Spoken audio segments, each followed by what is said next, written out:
star up, you are my favorite thing.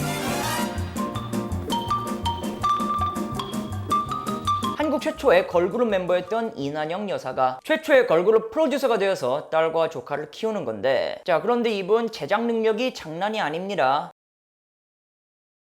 한 시대를 풍미한 옛날 뮤지션을 알아보는 시간, 복구맨입니다. 복구맨은 그 이름답게 옛날 뮤지션에 관한 이야기를 다루고 주로 8, 90년대, 아주 멀리 가면은 60년대까지 다뤘어요. 하지만 그때 다룬 가수들은 주로 뭐 엘비스나 몽키스 같은 미국 가수들이었죠. 왜냐하면은 자료가 많잖아요.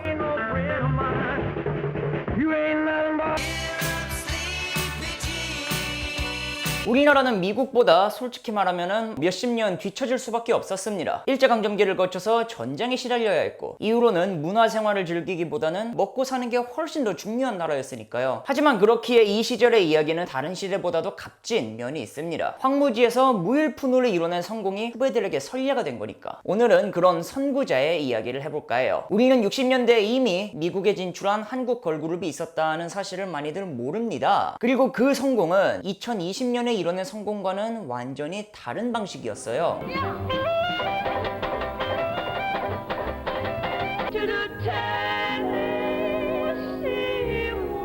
오늘은 우리나라 최초의 걸그룹부터 시작되는 최초의 걸그룹 프로듀서, 그리고 최초의 미국 정복 이야기를 해보도록 할게요. 최초를 찾으려면 아주 까마득한 옛날로 돌아가야 하는데요. 1930년대 라디오의 보급이 시작되면서 음악을 소비하는 사람 또한 굉장히 늘었어요. 당시에 탄생한 히트곡이 목포의 눈물, 연락선은 떠난다, 오빠는 풍각쟁이, 뭐 이런 곡들이었는데 각기 이난영, 장세정, 그리고 박형림의 곡이죠. 목포에 살아 떠나갑니다.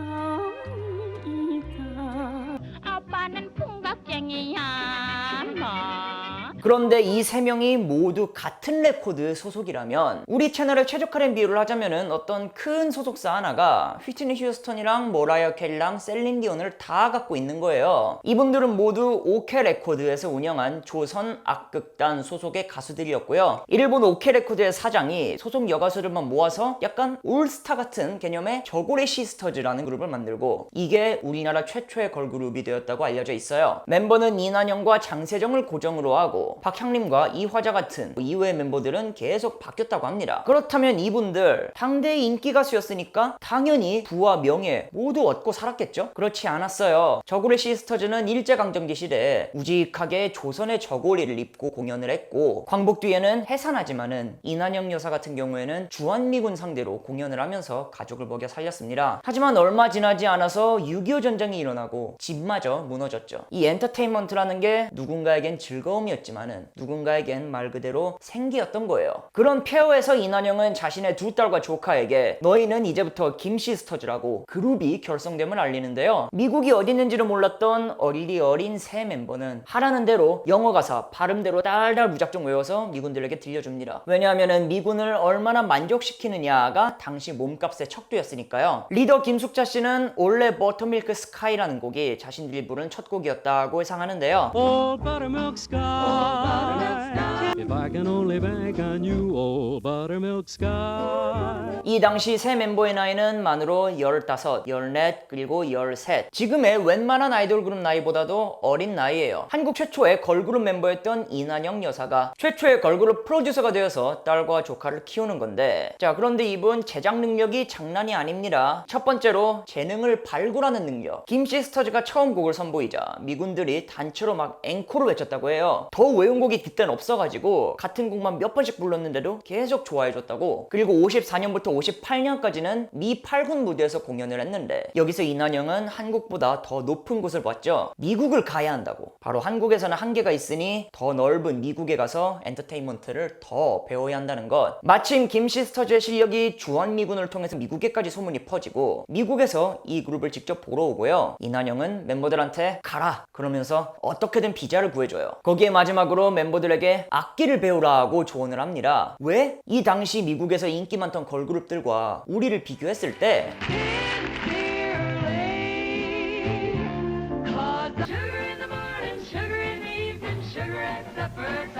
Cool down, Papa, don't you blow your top.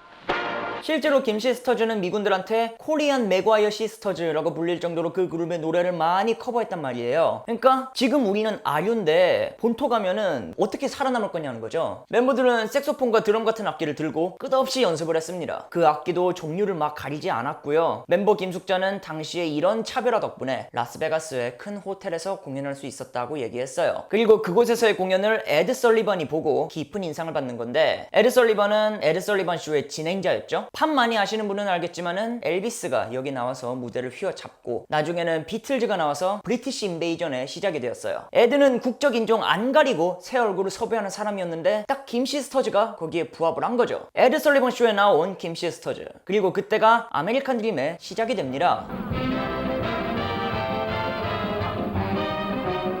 My duty, I wanna be in that number. To the Tennessee Waltz, I remember the night. 아메리칸 드림의 실현 이후 김 시스터즈는 20회 넘게 출연하면서 에드 설리반 쇼의 최애 가수 중 하나로 등극하고요. 심지어 미국인들이 너네 에드 설리반 그 수양딸 아니냐? 라고 말을 할 정도로. 근데 이렇게 신뢰를 얻게 된 일화도 조금 골 때리는 면이 있어요. 김 시스터즈의 무기는 바로 악기잖아요. 그러니까 에드가 부를 때마다 새로운 악기를 계속 쳐달라 그러고, 그래서 이거를 영상을 보다 보면은 갖가지 새로운 악기들이 계속 나오는데요. 이것들 전부 다 공연하는 사이사이 빈 시간에 연습하면서 계속 새로 익힌 거라고 합니다. Charlie Run, Charlie Run, the way to see. Hi, everybody, you repeat me. These are a few of my favorite things.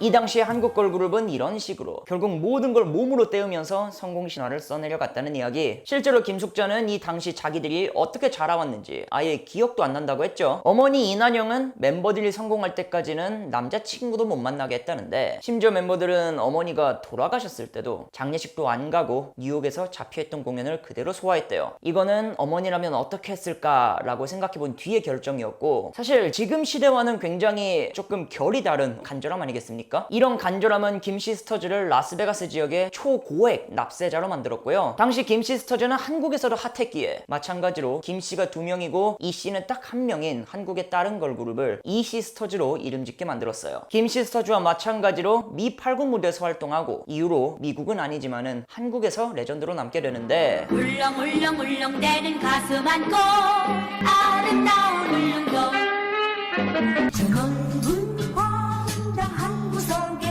밴조주를 울리면서. 아무튼 김 시스터즈의 이 전설적인 이야기는 후대 많은 뮤지션들에게 아메리칸 드림을 꿈꾸게 하죠. 그들 이후로도 미국 무대는 수많은 가수들의 등용문이 되면서 한국 대중가요에 빠져서는 안 될 존재가 되거든요. 파격을 지닌 가수들이 그 파격을 마음껏 발산하는 장소가 되기도 합니다. 예를 들어서 1966년에 베트남에서 미군 위문 공연을 펼친 코리안 키튼즈라는 그룹의 공연을 보시면 Korean kittens. Yeah, mama, don't you treat me wrong. Come and look at that open road, yeah. I see, yeah.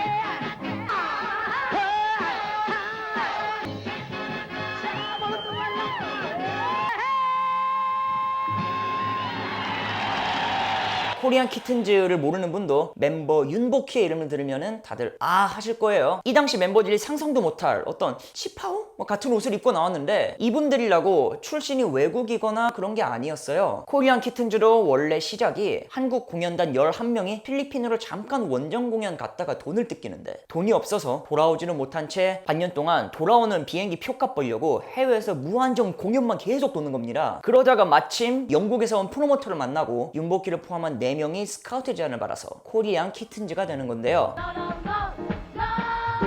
They don't live 'cause I 어디에 살아. Everybody loves me so.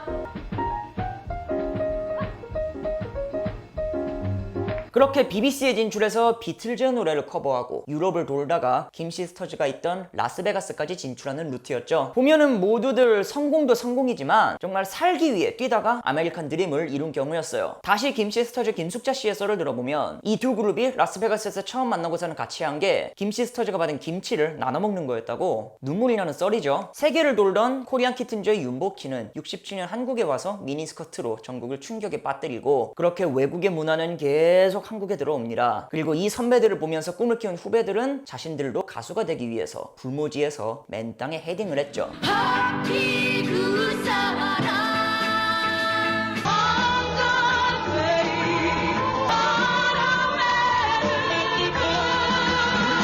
예를 들어서 70년대에는 인순이가 소속된 희자매 같은 그룹이 미니스커트를 비롯한 파격적인 복장으로 화제를 일으켰는데 이분들이 당시 1년간 위문 공연만 280일 이상 다녔다고. 그래서 원조 군통령이었다고 하거든요. 그리고 또 70년대에 데뷔한 쌍둥이 자매 그룹 마니걸스의 경우에는 가수가 되고 싶어서 다짜고짜 한국 락의 전설 신중현을 찾아가서 오디션 좀 봐달라고 막 그랬대요. 그래서 신중현 씨가 그걸 보고 막 가상했는지 오디션 기회를 주고 결국 마니걸스를 프로듀싱까지 해준다는 이야기 인데 결국에는 이 역사라는 게 꼬리에 꼬리를 물고 이어져서 지금의 걸그룹 계보가 만들어지는 거고요. 그 환경이 어땠든 간에 가수가 되고 싶고 성공하고 싶은 사람들의 욕망은 다 비슷했다는 것. 다만 이분들의 이야기는 훨씬 더 어려운 환경에서 남긴 설예라는 점에서 그 의미가 더 커요. 이분들의 이야기와 무대를 재현한 창작 뮤지컬 시스터즈가 9월 3일부터 11월 12일까지 홍대 대학로 아트센터에서 열린다고 하는데요. 실제 당사자분들을 만나서 인터뷰하고 당시의 모습을 그대로 고증해서 선보인다고 하니까 한국 대중가요의 역사에 리스펙을 보내고 싶으신 분들은 찾아보셔도 좋을 것 같아요. 마찬가지로 복구만 영상에서만 진행하는 할인 이벤트 또한 가져왔습니다. 추석 연휴 맞아서 좋은 공연, 좋은 가격에 다 같이 함께 하시길 바랄게요. 저도 뭐 조사하면서 이분들 무대도 보고 스토리도 너무 재밌고 해가지고 여러 번 볼 생각인데요. 부모지에서의 성공, 한국의 선구자 걸그룹들이 어떻게 성공했는지를 이번에 함께 알아봤어요. 소개 부탁하고 싶은 뮤지션 있으시면 언제든지 말씀해주시고요. 좋아요와 구독 그리고 알림 설정은 정말 감사하게 받도록 하겠습니다. 슈퍼맨, 배트맨, 아이언맨, 앤